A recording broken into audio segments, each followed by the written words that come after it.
नमस्ते साथियों। आज गांव सरकार की 97वीं कड़ी में हम आपसे चर्चा करेंगे। और आज का एक विशेष बात यह है कि आज से हमने ये कोशिश की है कि एक विशिष्ट व्यक्ति को हम आपको बुला के और उससे इस बात की चर्चा कर रहे हैं कि गांव सरकार के बारे में वो क्या सोचते हैं, क्या उनके नज़रिए से गांव सरकार बनना चाहिए, और अगर गांव सरकार नहीं बन रही है, सरकारें नहीं बना रही हैं तो क्यों नहीं बना रही है, उनका खुद का नज़रिया। मेरी ये कोशिश है कि समाज के हर वर्ग के, चाहे वो पत्रकार हों, प्रशासक हों, न्यायाधीश हों, इन तमाम जितने भी वर्ग हों, समाज सेवक हों, उन लोगों का नज़रिया गांव सरकार के बारे में जानें। तो आज की कड़ी की शुरुआत यही करते हैं। आज के हमारे जो अतिथि हैं वो है वाशेंद्र मिश्र जी। उनका नाम छप गया है वासेंद्र, जबकि उनका सही नाम है वाशेंद्र मिश्र जी, और बड़े वरिष्ठ पत्रकार हैं और आप सभी जानते होंगे इनके बारे में। और जीटी, हिंदुस्तान टाइम्स और टाइम्स ऑफ इंडिया, तमाम अखबारों में इन्होंने काम किया, उसका मीडिया में भी बहुत काम किया, जाने माने देश के जाने माने नाम है। मैंने इनको इसलिए बुलाया है आज, उनकी शुरुआत इस कड़ी की उनसे इसलिए कर रहे हैं कि वो गाँव के रहने वाले हैं, और वो भी ऐसे गाँव के जो बिल्कुल पिछड़ा क्षेत्र में है। कसिया जिला, पहले वो पटौना था, देवरिया जिले का पटौना तहसील था, अब वो कसिया जिला हो गया है, कुशीनगर जिला हो गया है, और उसके गांव के रहने वाले। इसलिए मैंने सोचा कि इनसे बेहतर इस कड़ी की शुरुआत करने वाला कोई नहीं हो सकता है कि जो गांव के बारे में बताएं। और आज का जो विषय है चर्चा का, वो मैं पहले बता चुका हूँ आपको कि यह है कि पैसा, गाँव का पैसा, गाँव को पावर, गाँव को मिलना चाहिए। तो आइए हम वाशेंद्र जी से बात करते हैं और सवाल पे सवाल उठते जाएंगे और उनका जवाब आएगा,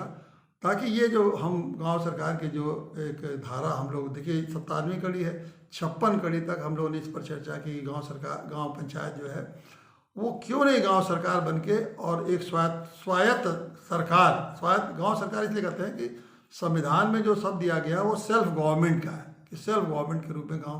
पंचायतें काम करेंगी।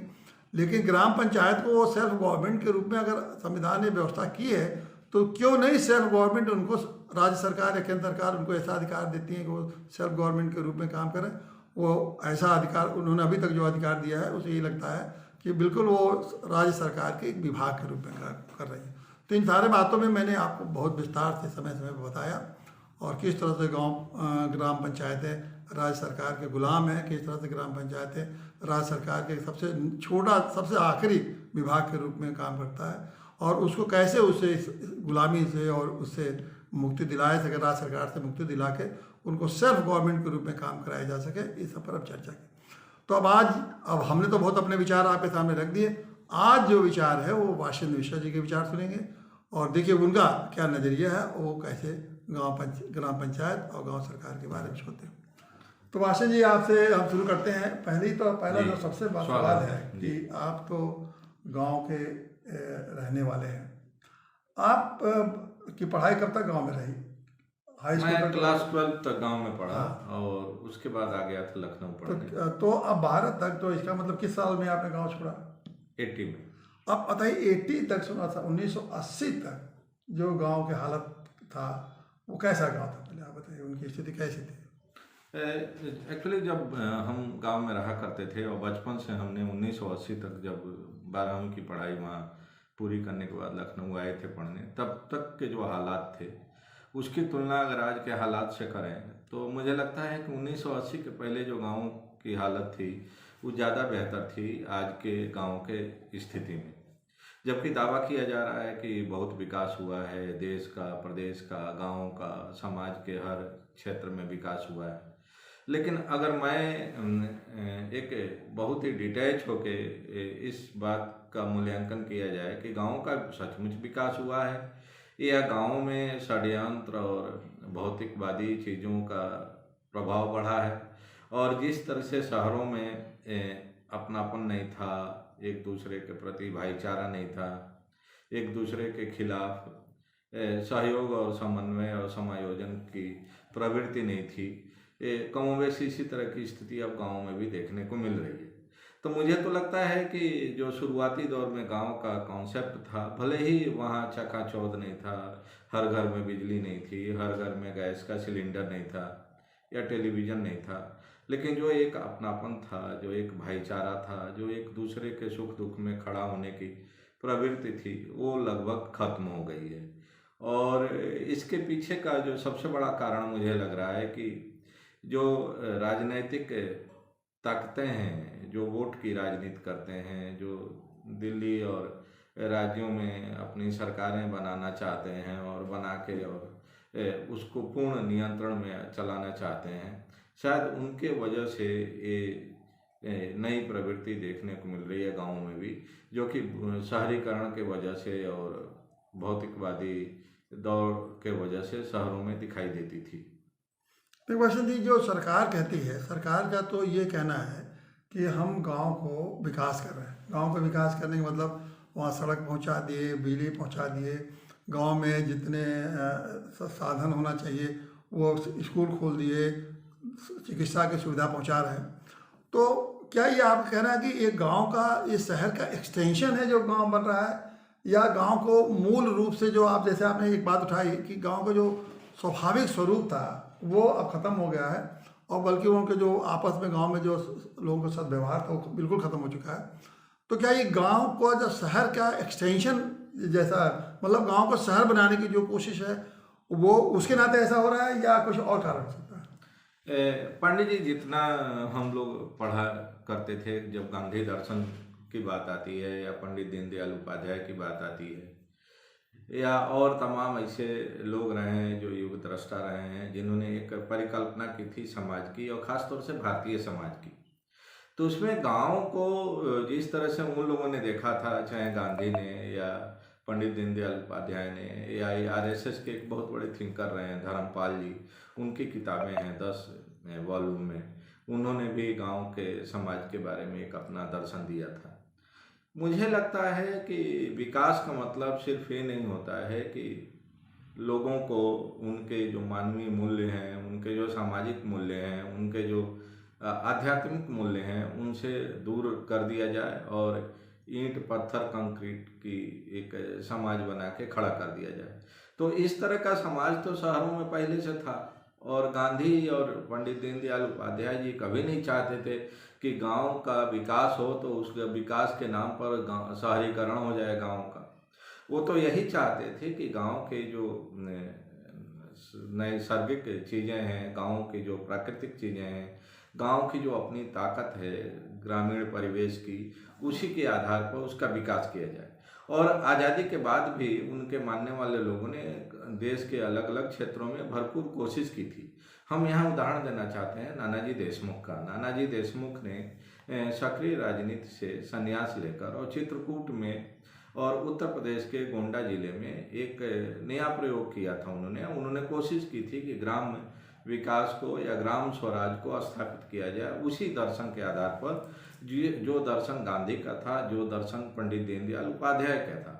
लेकिन मुझे नहीं लगता है कि नानाजी देशमुख की जो परिकल्पना थी उसको भी उनके जो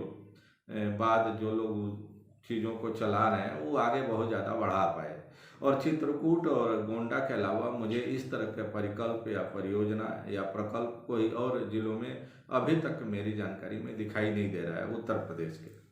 तो मेरा ये मानना है कि विकास जरूर हुआ है। विकास ये हुआ है कि सड़क बन गई, बिजली के खंभे लग गए, बिजली के मीटर लग गए, टीवी लग गया, गाँव में भी लोग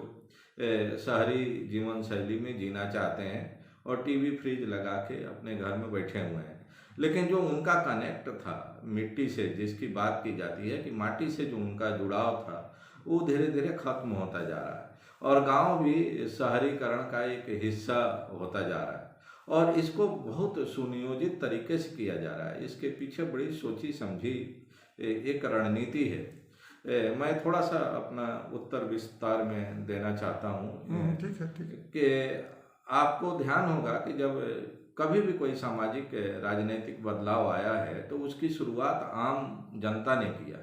आज़ादी की लड़ाई भी तभी कामयाब हुई जब देश की आवाम और ख़ास तौर से 70% लोग जो गाँव में रहते थे, उन्होंने गांधी जी का साथ दिया, आंदोलनकारियों का साथ दिया और अंग्रेज़ों के खिलाफ उनके साथ कंधे से कंधे मिलाकर चलते रहे।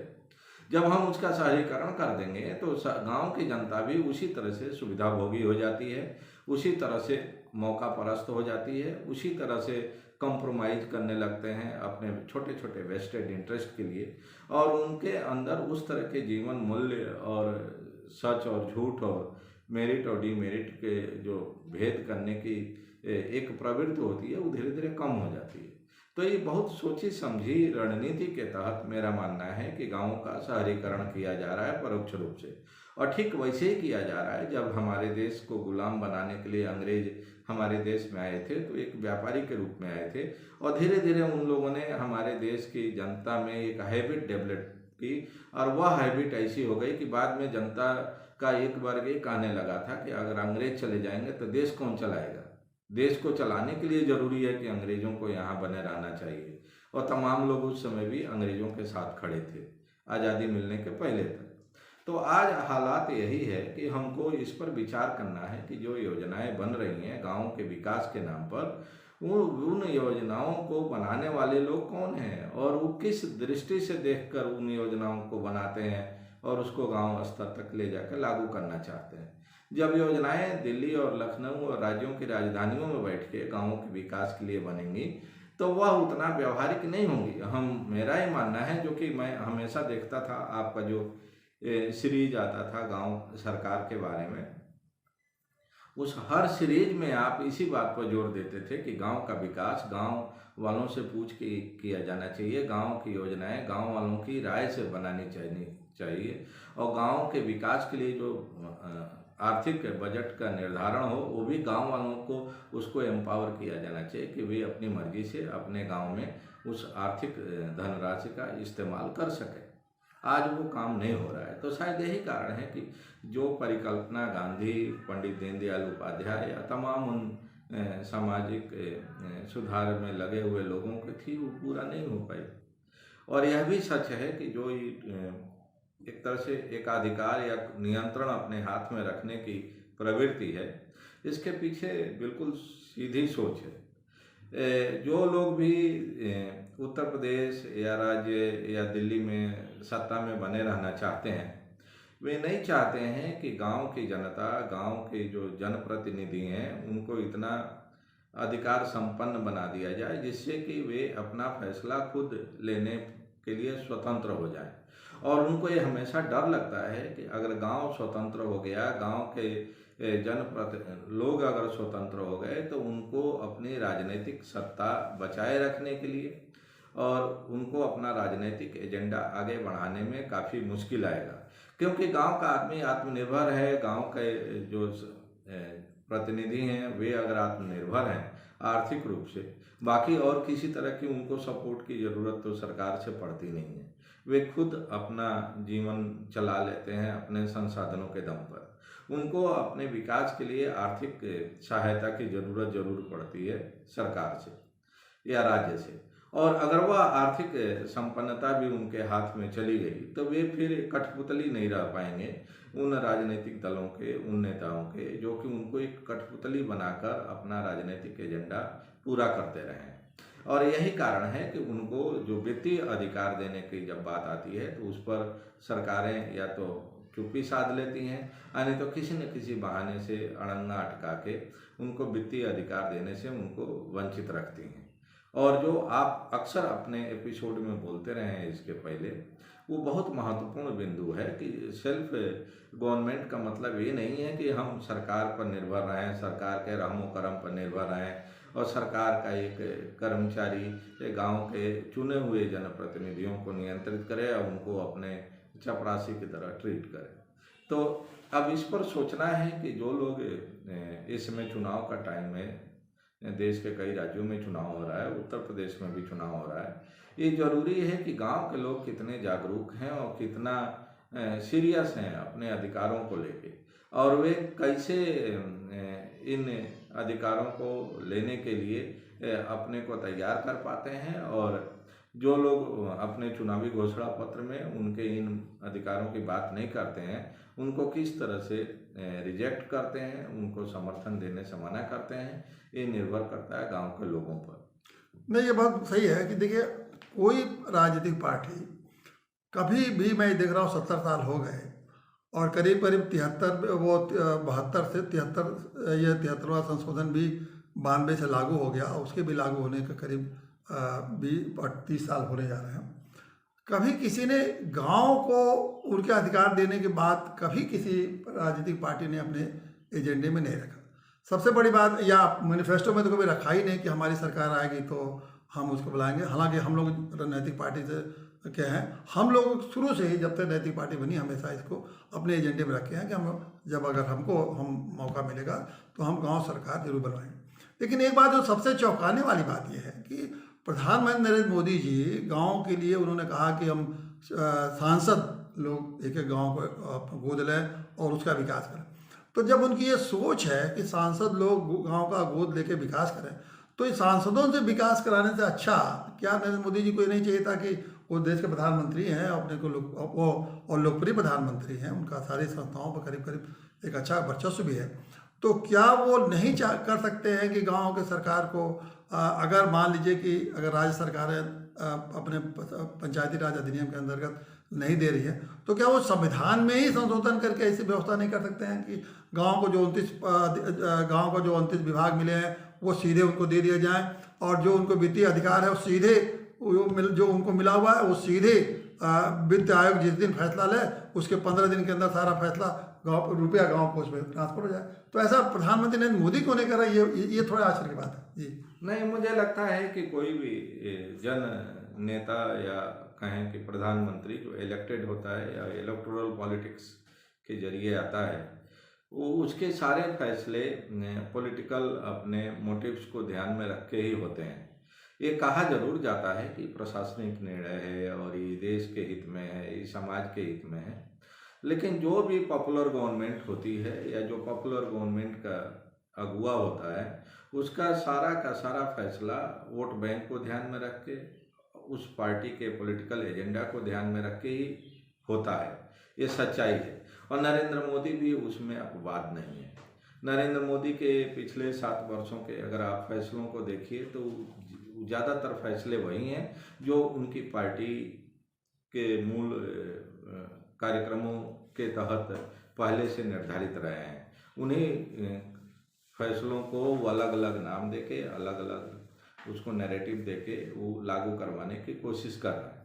तो ये गांव को अधिकार देने की बात भी तब कोई प्रधानमंत्री मजबूर होगा और संविधान में संशोधन करने की बात करेगा जब गांव के लोग इसके लिए उस सरकार पर या उस सत्तारूढ़ दल पर दबाव बनाने की स्थिति में होंगे। इसलिए हम बार बार कहते हैं कि सरकार वैसी ही बनती है जैसा कि पब्लिक डिजर्व करती है।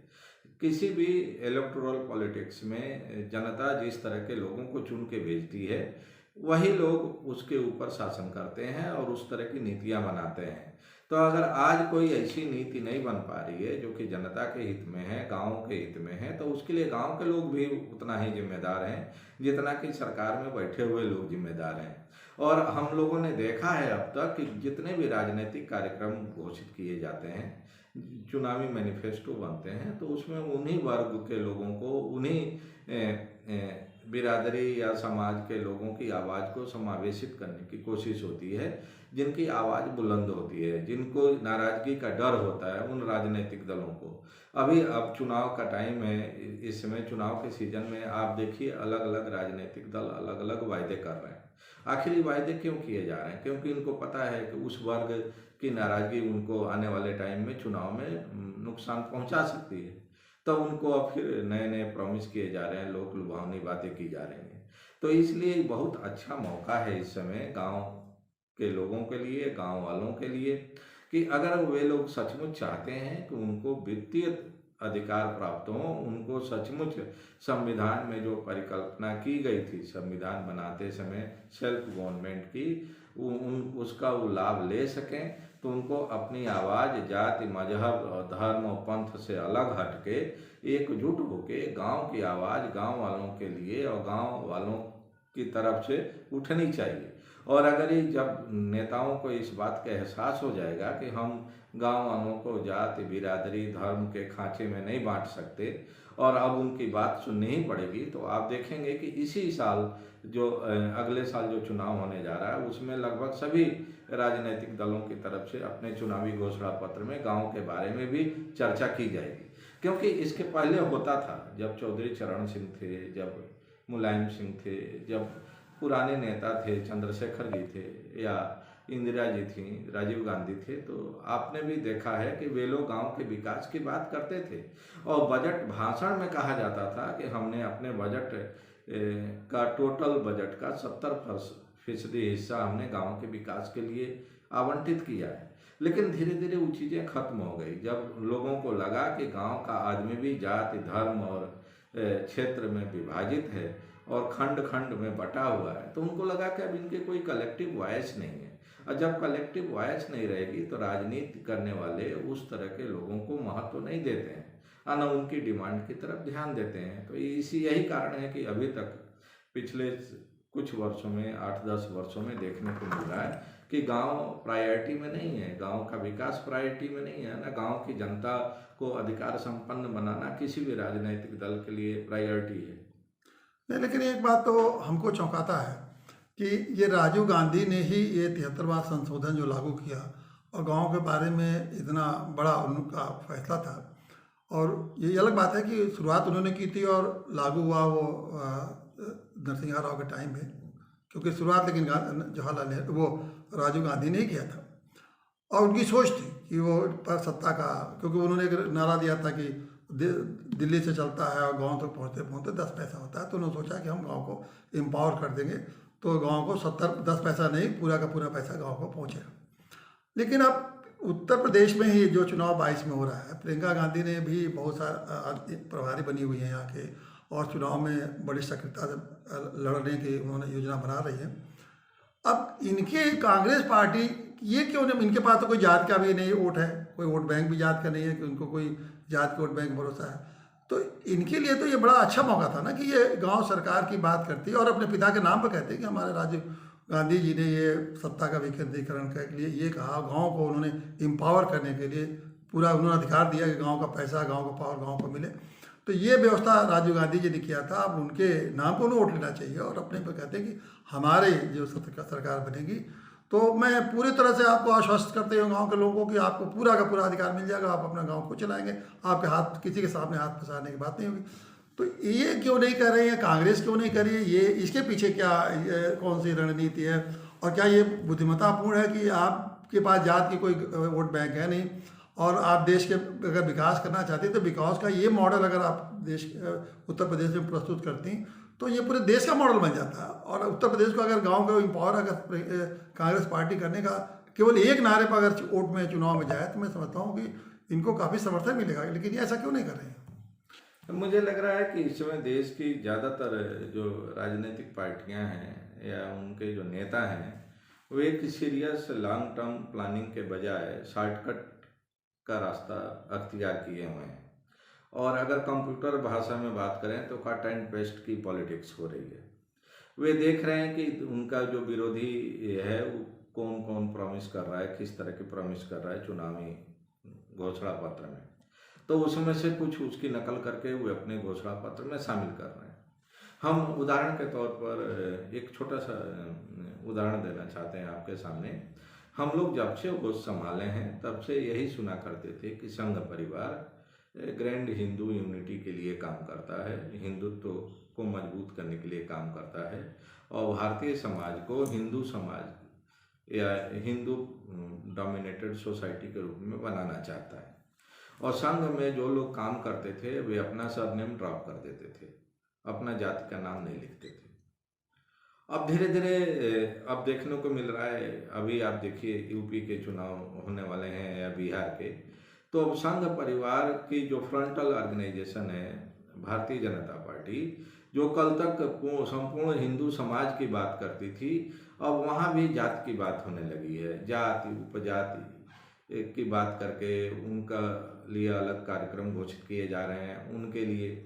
अलग मंत्री बनाए जा रहे हैं, उनके जातीय अब सम्मेलन होने लगे हैं और वही संघ परिवार उन सम्मेलनों को पीछे से ताकत दे रहा है, उनको कंट्रोल कर रहा है। और जो पार्टियां जाति के आधार पर शुरू हुई थी, क्षेत्रीय पार्टियां, चाहे मायावती की पार्टी हो, अखिलेश यादव की पार्टी हो, या बिहार में जाइए तो लालू यादव, नीतीश कुमार की पार्टी हो, वे पार्टियां अब संपूर्ण समाज की बात कर रही हैं। तो ये भी राजनीति की आयरनी है हमारे, कि हमारे देश की दो राष्ट्रीय पार्टियां जिनसे कि सबसे ज़्यादा उम्मीद की जाती है कि वो एक पैन इंडिया पॉलिसी बनाएंगे, पैन इंडिया उनका नज़रिया होगा, उनका जो सोच होगा वो पैन इंडिया होगा, वो क्षेत्रीयता के आधार पर, जाति के आधार पर, धर्म के आधार पर अपना कोई राजनीतिक कार्यक्रम या प्रशासनिक कार्यक्रम नहीं बनाएंगे। लेकिन ये राष्ट्रीय पार्टियां भी क्षेत्रीय दलों के दबाव में आके, क्षेत्रीय दलों की बढ़ती राजनीतिक ताकत से डर कर अब वो भी उसी ट्रैक पर चल पड़ी हैं जिस ट्रैक पर चल के इन क्षेत्रीय दलों ने अपनी राजनीतिक ताकत बढ़ाई है। तो यही कारण है कि किसानों के सवाल पर भी अभी मुझे लगता है कि कांग्रेस पार्टी में जिस मुखर तरीके से पंजाब के किसानों के लिए, हरियाणा के किसानों के लिए या उत्तर प्रदेश के किसानों के लिए बात हो रही है, वो एक अलग बात है। उसके पीछे भी सोच उनका इंस्टेंट पॉलिटिकल फायदा उठाना है आने वाले विधानसभा चुनाव में। और पंजाब में जो कांग्रेस पार्टी डिवाइडेड है उसको किसी तरह से एकजुट किए रहना है, और वो एकजुटता तभी हो सकती है जब किसानों की बात करेंगे पंजाब में। लेकिन गांव के विकास का मुद्दा इसलिए उनको अभी अट्रैक्टिव नहीं लग रहा है कि उनको लगता है कि अभी गांव के विकास की बात तो उनका जो मेन पॉलिटिकल राइवल है बीजेपी, वो भी नहीं कर रही है। जो जात के आधार पर पार्टियां बनी हुई हैं वो भी नहीं कर रही हैं। वो सब कोई जात, कोई धर्म, कोई क्षेत्रीयता की बात करके अपना पॉलिटिकल एजेंडा पूरा करना चाहते हैं। तो जिस दिन कांग्रेस पार्टी को या प्रियंका को कोई बता देगा या लगेगा उनको कि हाँ गांव का विकास भी बड़ा मुद्दा है, गांव को साधन संपन्न और आर्थिक संपन्नता देना बड़ा मुद्दा बन सकता है चुनाव में, तो आप देखेंगे कि सबसे पहले उनके पॉलिटिकल मैनिफेस्टो में टॉप पर गांव का विकास आ जाएगा, जो कि उनके पिता राजीव गांधी कभी कहा करते थे।